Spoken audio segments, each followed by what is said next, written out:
Good afternoon.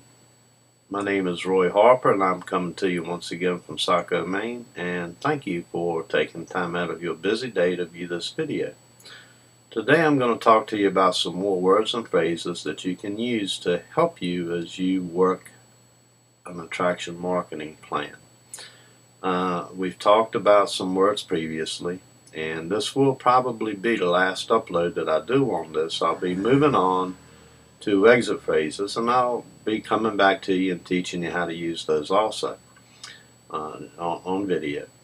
The first words that I want to use are words that I have used for over 30 years, and they're words that rather than walking into someone's home or getting someone on the telephone and seizing control, they're words that get them to surrender control to me.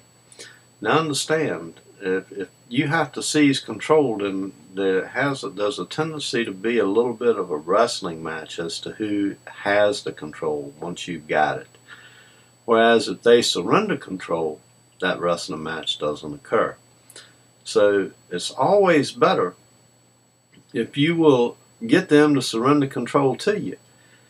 And the words that you can use to do that are the three of the simplest words in the world, guys. They're with your permission. I walk into someone's home or I get them on the telephone. With your permission, I like to set my stuff up on the kitchen table and make things easier for us, and we'll all be more relaxed. Or if I get them on the telephone, with your permission, I'd like to talk to you about something. It'll take 2 or 3 minutes of your time. Is this a good time? And if they say yes, great. And if they say no, that's fine too, guys. Look, you already in, you've got them on the telephone. So you say, okay, I understand, guys. I can't set up on the kitchen table. Is there a good place that I can set up where we'll all be comfortable? And you'll be able to hear me well. We won't be talking over a TV set or something like that. If you'll show me, and with your permission, I'll go ahead and set up there, and we'll get this show on the road. Or on the telephone, you say, okay, I understand. That's fine. Hey, look, is there a good time for me to call you back? And with your permission, I'll call you back at the time that you say is good for you. Guys, it works. I promise you. So learn to use those words with your permission.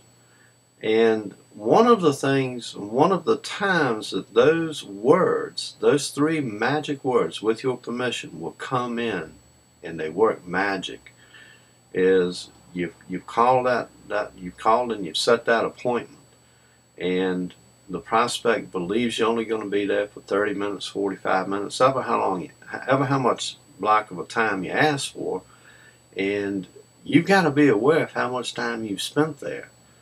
You don't want to overstay that time without their permission. So what you do is you take out a watch, or you find a way that you know. And when you realize you're going to run over, you say, hey, look, guys, you've asked a lot of good questions. Or you can say, I've been a little more long-winded than I normally am because I've enjoyed your company so much. Don't blow smoke at them. Tell them the truth. And then say, guys, with your permission, I need another 15 minutes of your time. And they're going to give it to you. They're going to give it to you. There's only two ways they won't give it to you. Number one is you fail to build rapport with them, and number two is you don't have their attention. Well, if it's the latter, they're doing you a favor because you don't have their attention anyway, so you don't have anything. So you don't want to spend that time there anyway. You're busy. You got other things to do. So if you haven't managed to get their attention, you're better off getting on out of there and not spending that 15 minutes. Go on, move on to something else. But ordinarily, they're going to give it to you. All you got to do is ask them for it. And you ask them for it in a nice way. You ask them for it with your permission. So that's enough about that. And then the others, it's actually 4 words. They're a pet peeve of mine. So many times I hear somebody say, can I set up on the table? Well, can I do this? Can I do that? And that's kind of a pet peeve of mine, because can I talks about your ability to do something. May I is just another way of requesting permission. I promise you, good manners, no matter what else changes in this world, will never go out of style. Use them. Use may I when it's appropriate. Can I when it's appropriate. Don't. You know, when you say can I, it's almost as if you've assumed that you have permission to do it. And personally, I find that offensive. Maybe you don't, but I'm sure I'm not the only person in the world that finds it offensive for people to ask if they can when they mean they want permission to do it. So use those two words, with your permission, or whatever, or may I have a drink of water? May I use your restroom? May I use your bathroom? That it's just a very, very polite way of saying it. And people appreciate good manners. I firmly believe that.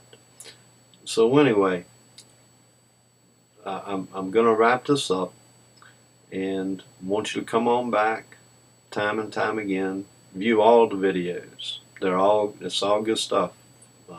It's all good stuff, and it'll help you. It'll help you. You take this piece and that piece, and then you put it all together, and before you know it, your results are going to begin to amaze you. I promise you, it works. All of the things that I'm teaching you absolutely work.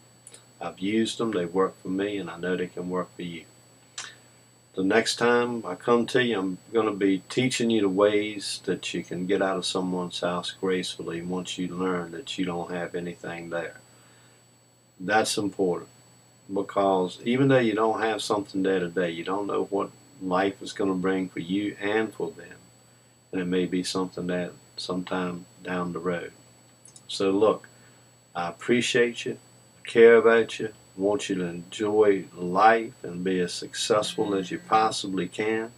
I know that's why you're watching and listening to what this fella has to say. And I want to wish you the best of luck in everything you do. Always.